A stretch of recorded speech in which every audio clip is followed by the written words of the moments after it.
بسم اللہ الرحمن الرحیم۔ السلام علیکم۔ دانیہ اسکول سے واپس آئی تو اس نے گھر میں کچھ عجیب سی بات محسوس کی۔ نور النساء بہت ڈری سہمی ہوئی دکھائی دے رہی تھیں اور معظم علی بھی پریشان سے بیٹھے ہوئے تھے۔ کچن میں بہت سے برتن ٹوٹے پھوٹے ایک طرف ڈھیر ہوئے پڑے تھے۔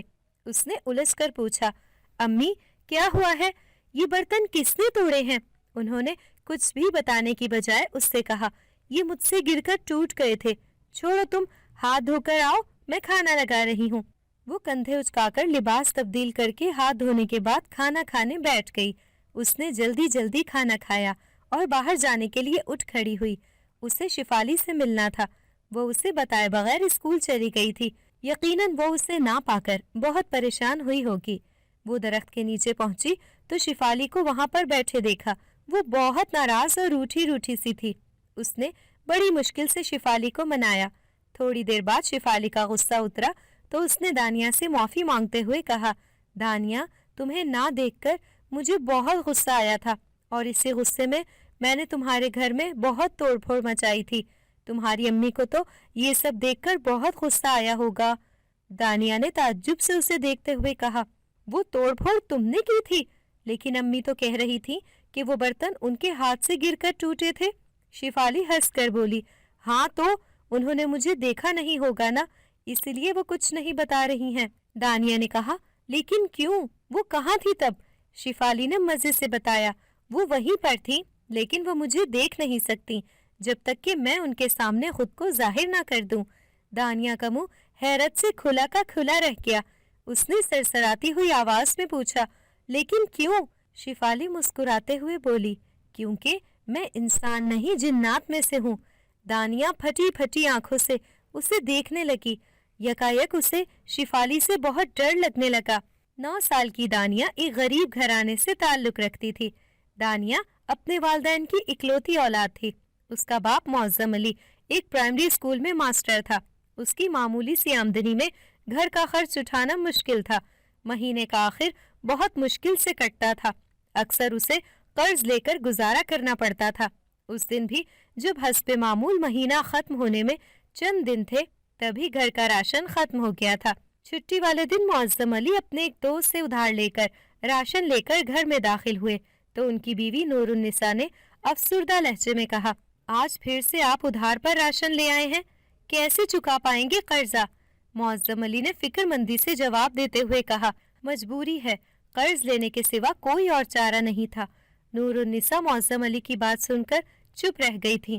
اس نے دکھی لہجے میں کہا، ہم 3 ہی تو جانے ہیں، جیسے تیسے ہماری گزر بسر ہو جاتی، مگر نازیہ کی وجہ سے روز ہم قرض کے بوجھ تلے دبتے جاتے ہیں۔ معظم علی نے نور النساء کی بات سن کر کہا، وہ بھی کیا کرے، میاں نکھٹو ہے، نہ کام کا نہ کاج کا، روز اسے مار کر پیسے لینے کے لیے یہاں بھیج دیتا ہے۔ میں بھی کیا کروں؟ اگر نہیں دوں گا تو نازیہ کیا کہے گی کہ ماں باپ تو مر گئے مگر بھائی نے بھی منہ پھیر لیا۔ معظم علی ایک گہری سانس لے کر بیٹھ گئے۔ نور النساء کچھ دیر تک خاموشی سے کچھ سوچتی رہیں، پھر کہنے لگیں، ایسے تو ہمارا گزارا نہیں ہوگا۔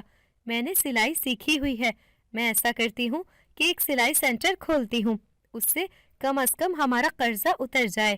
معظم علی نے اسے حیرت سے دیکھتے ہوئے کہا، وہ تو ٹھیک ہے، مگر تم سلائی سینٹر کھولو گی کہاں؟ نور النساء نے کہا، ہمارا گھر 2 منزلہ ہے، نیچے والے پورشن میں سلائی سینٹر کھول لیتی ہوں اور ہم لوگ اوپر شفٹ ہو جاتے ہیں۔ ویسے بھی وہاں پر 2 کمرے تو ہیں، ہماری ضرورت کے لیے تو بہت ہیں۔ معظم علی نے خاموشی سے اسبات میں سر ہلایا اور وہ اٹھ کر اندر چلے گئے۔ دانیہ کے ماں باپ اوپر والی منزل میں شفٹ ہو گئے، اس لیے دانیہ کی ماں نور النساء نے اپنے گھر کی نچلی منزل پہ ایک سلائی سینٹر کھول لیا۔ لڑکیاں سلائی سیکھنے کے لیے آتی تو اس سے تھوڑی بہت آمدنی ہو جاتی تھی اور جیسے تیسے گزر بسر ہو جایا کرتی تھی۔ معظم علی کی ایک بہن نازیہ بھی تھی جو اسی شہر میں بیائی ہوئی تھی۔ اس کا شوہر جواری اور انتہائی لالچی انسان تھا۔ وہ بات بے بات نازیہ بیگم کو مارتا پیٹتا تھا اور بہانے بہانے سے نازیہ بیگم کو پیسے لینے کے لیے معظم علی کے پاس بھیجتا تھا۔ نازیہ بیگم ہر مہینے معظم علی کے گھر آ کر معظم علی کو دکھڑے سناتی۔ معظم علی بہن کا گھر بچانے کے لیے آدھے پیسے اسے دے دیتے تھے،